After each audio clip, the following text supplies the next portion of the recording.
Government form అయి సంవత్సరం రోజులు పూర్తి చేసుకోబోతున్నారు చంద్రబాబు గారు. చంద్రబాబు గారిని సూటిగా ప్రశ్నిస్తున్నాం. చంద్రబాబు గారు, మీరు ముఖ్యమంత్రి కావడానికి ఎన్నో వాగ్దానాలు చేశారు. మేనిఫెస్టోలో ఎన్నో అంశాలను పెట్టారు. సూపర్ 6 మరి ముఖ్యంగా ప్రతి సభలోనూ ఊదరగొట్టారు. సూపర్ సిక్స్ నేను అమలు చేస్తానని ప్రజలందరినీ నమ్మబలికించారు. మరి ఈరోజు సంవత్సరం రోజులు అయిపోయింది. సూపర్ 6 ఏమైంది చంద్రబాబు గారు అని కాంగ్రెస్ పార్టీ ప్రశ్నిస్తుంది. సూపర్ సిక్స్ సూపర్ ఫ్లాపేనా? సూపర్ ఫ్లాపేనా? చంద్రబాబు గారు సమాధానం చెప్పాల్సిన అవసరం ఉంది. సంవత్సరం రోజులు అయిపోయింది. మీరు వాగ్దానాలు చేశారు. సంవత్సరం రోజులు దాటిపోయింది. అంటే మీకు ఈ వాగ్దానాలు నిలబెట్టుకునే ఉద్దేశం ఉందా లేదా? ఏదైనా వాగ్దానాలు చేసి అధికారంలోకి వచ్చిన వెంటనే ఆ వాగ్దానాన్ని నిలబెట్టుకుంటారు అని ప్రజలు అనుకుంటారా?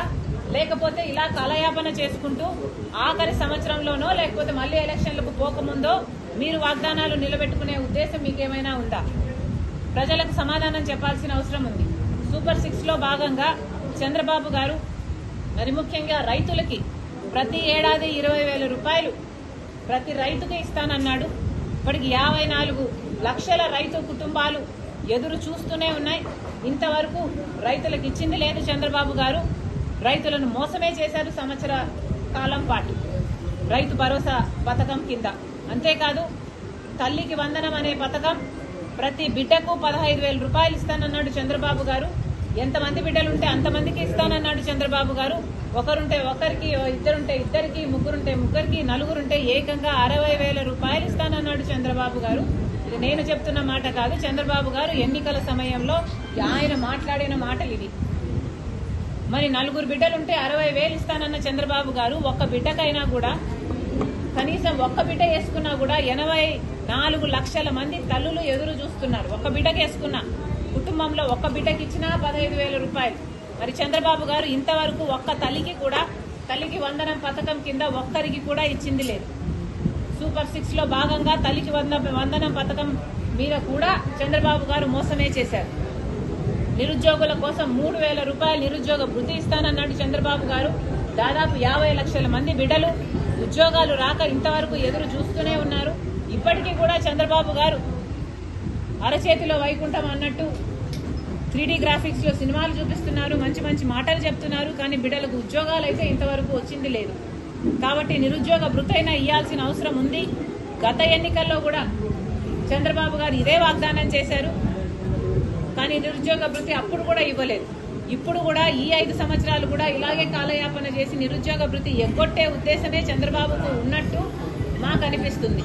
సూపర్ 6 సూపర్ ఫ్లాపేనా అని మాకు అనిపిస్తుంది. మేము అందుకనే చంద్రబాబు గారిని ప్రశ్నిస్తున్నాం. మహిళలకు ఉచిత బస్సు అన్నాడు చంద్రబాబు గారు. ఉచిత బస్సు అతి చిన్న పథకం. కానీ 30 లక్షల మంది మహిళలు ప్రతిరోజు బస్సులలో ప్రయాణిస్తున్నారు. వాళ్ళందరూ ఎదురు చూస్తున్నారు. మహిళలకు ఉచితంగా బస్సు ప్రయాణం కలిగిస్తే వాళ్ళకు ఉచితమే కాదు, ఒక భద్రత కూడా ఉంటుంది. ఇంతవరకు చంద్రబాబు గారు ఆ పథకం కూడా అమలు చేయలేదు. అంతేకాదు 3 గ్యాస్ సిలిండర్లు ఉచితమన్నారు. 1ో 6 ఇచ్చినట్టున్నారు. మిగతా కథ ఏమిటో చంద్రబాబు గారు ఇంకా సమాధానం చెప్పాలి. ఇలా సూపర్ 6లో ఒక్కటి కూడా చంద్రబాబు గారు ఇంతవరకు నెరవేర్చింది లేదు.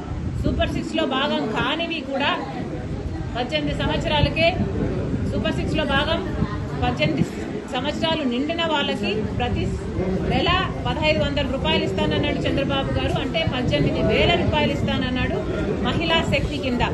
మరి చంద్రబాబు గారిని అడుగుతున్నాం, ప్రతి మహిళల్ని మీరు ఒక శక్తిలాగా తయారు చేస్తానన్నారు. మరి ఏమైంది? ఒక్క మహిళనన్నా ఒక మహాశక్తిగా తయారు చేశారా చంద్రబాబు గారు? అందుకే అడుగుతున్నాం, సూపర్ 6 సూపర్ ఫ్లాపేనా? చంద్రబాబు గారు ఆంధ్ర రాష్ట్ర ప్రజలకు సమాధానం చెప్పాలి. ఈ సూపర్ 6 ఇంకెప్పుడు అమలవుతాయి? చంద్రబాబు గారు సమాధానం చెప్పాలి. ఇవే కాదు, 50 ఏళ్లకే ఎస్సీ ఎస్టీ బీసీ మైనారిటీ మహిళలకు 50 ఏళ్లకే పెన్షన్లు ఇస్తానన్నాడు చంద్రబాబు గారు. వాటి గురించి మాట్లాడటం లేదు. అధికారం రాకముందు చంద్రబాబు గారు ఎన్నికలప్పుడు కరెంటు ఛార్జీలు మేము పెంచబోము అని చెప్తూ వీలైతే 30% తగ్గిస్తామని చెప్పిన చంద్రబాబు గారు ఇప్పటికే 2 సార్లు కరెంటు ఛార్జీలు బిల్లులు పెంచారు. ఒకసారి 6,000 కోట్ల రూపాయలు, ఇంకోసారి 11,000 కోట్ల రూపాయలు, మొత్తానికి 17,000 కోట్ల రూపాయలని జనం నెత్తిన చంద్రబాబు గారు మోపడం జరిగింది. అంతకుముందు జగన్మోహన్ రెడ్డి గారు 32,000 కోట్ల రూపాయలు 5 సంవత్సరాలలో కరెంటు బిల్లుల మీద అదనంగా ఛార్జీల కింద వసూలు చేస్తే చంద్రబాబు గారు 1 సంవత్సరంలోనే 17,000 కోట్ల రూపాయలు జనాల నెత్తిన మోపడం జరిగింది. మరి ఇది భావ్యమేనా అని అడుగుతున్నాం చంద్రబాబు గారికి. ఒకసారి ఆలోచన చేసుకోవాలి, పరిశీలన చేసుకోవాలి. ప్రజలు ఎదురు చూస్తున్నారు. సూపర్ 6 సూపర్ ఫ్లాపేనా అని ప్రతిపక్షాలు అడుగుతున్నాయి. చంద్రబాబు గారు సమాధానం చెప్పాల్సిన అవసరం ఉంది.